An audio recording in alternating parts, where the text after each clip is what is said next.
Hello friends, study with बारह sir के channel में आपका स्वागत है। आज से जो क्लास स्टार्ट होने जा रहा है वो टेट और पेट ये दोनों क्लासेस चलेंगे। लेकिन इन दोनों क्लासेस में मैं आपको बता दूं कि मैं टेट भी क्वालिफाई हूँ और पेट भी क्वालिफाई हूँ। लगभग 90% मेरा पेट में है और टेट तो मैं 5-6 बार क्वालिफाई हूँ और ऑलरेडी गवर्नमेंट जॉब में भी हूँ। तो और सुपर टेट भी मैं क्वालिफाई हूँ। तो इसमें जो मैथ्स के क्राइटेरिया हैं उस मैथ्स के क्राइटेरिया को, उस कॉन्सेप्ट को लेकर हम चलेंगे। बहुत हाई लेवल पे नहीं और बहुत लो लेवल पे भी नहीं। देखिए इसमें क्या होता है कि टेट का एग्ज़ाम जो देते हैं बीएड और बीटीसी वाले देते हैं, तो आप ये देखते हैं कि मैथ्स ज़्यादातर लोगों का कमज़ोर रहता है और कई ऐसे चैनल्स हैं जिसमें हाई लेवल पे आपको मैथ्स पढ़ाया जाता है। लेकिन मैं आपको एकदम जीरो से शुरू करूँगा, जीरो से, जिसमें एडिशन, सब्ट्रैक्शंस, मल्टीप्लिकेशन, डिवीज़न सारी चीज़ें सिखाई जाएंगी। फिर उसको सिंप्लीफिकेशंस, गुणनखंड, ये सारे क्वेश्चंस जो आते हैं एग्जाम में कि 35 के गुणनखंड क्या होंगे, 45 के गुणनखंड क्या होंगे, इस तरह से जो गुणनखंड के सवाल पूछे जाते हैं, जो एलसीएम और एचसीएफ के सवाल पूछे जाते हैं, वो सारे ही सवाल इसमें बताए जाएंगे एक एक तरीके से। बहुत फास्ट वीडियो नहीं रखेंगे और बहुत स्लो भी नहीं रखेंगे जिससे कि आप बोर ना हो। बोर हो जाएंगे तो फिर मजा नहीं आएगा। और मैथ्स जैसे 35 का गुणनखंड पूछ रहा है, 35 के कितने गुणनखंड है, क्वेश्चन ये कह रहा है।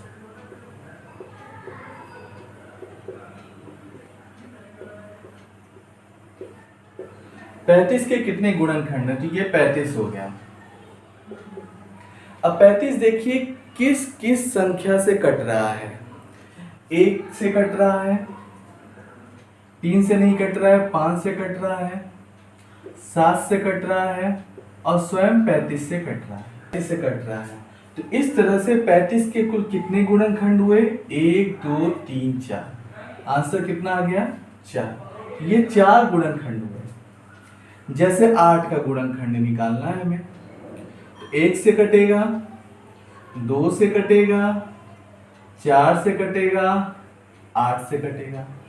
तो इस तरह से ये कितने गुणनखंड हुए, 1 2 3 4। तो कितने गुणनखंड हो गए, 4। मान लीजिए हमें 32 का गुणनखंड निकालना है। किसका निकालना है, 32 का निकालना है। देखिए आराम समझना है हमको, गुणनखंड कितने हैं, कैसे हैं, उसको हमें निकालना है।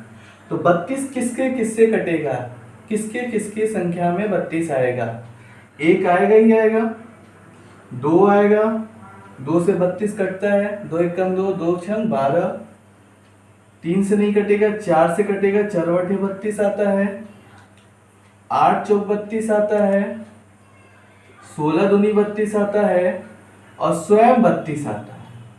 तो कुल कितने गुणनखंड हो गए, 1 2 3 4 5 6। टोटल गुणनखंड कितने हो गए, 6 हो गए। बात समझ में आ रहा है आप लोगों को। अभी तक तो मान लीजिए छोटे छोटे संख्याओं का गुणनखंड निकालना था।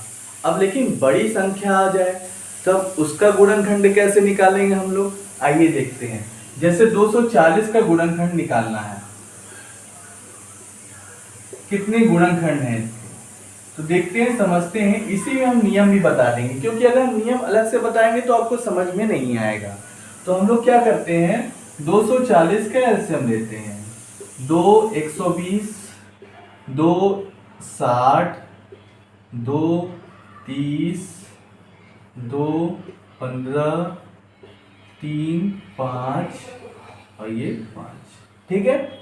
अच्छा अभी जो मैंने बताया, जैसे 35 का बताया तो 1 5 7 35, 8 का बताया 1 2 4 8। तो आप गिन के बताते थे कि 4 गुणनखंड हैं।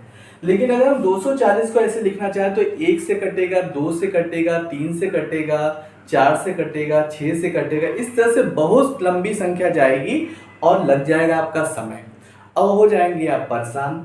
तो पहले आप इस तरह से एलसीएम के रूप में निकाल लीजिए।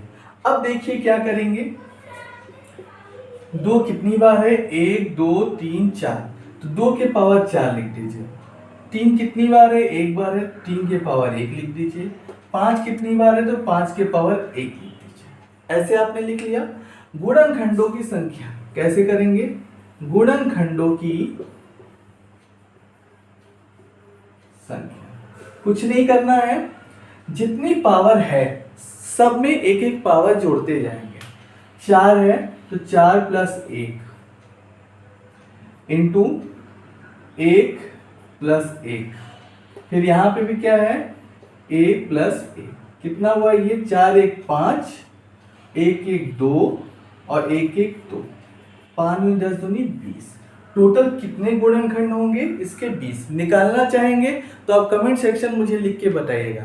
वही तरीका है जो पहले मैंने आपको एक एग्जाम्पल के रूप में बताया 3508 का, उसी तरीके से है, लेकिन ये तरीका बहुत ही कारगर है। बड़े बड़ी संख्याएं आती हैं एग्जाम में तो नहीं कर पाते हैं आप, तो वहां गलती हो जाती है।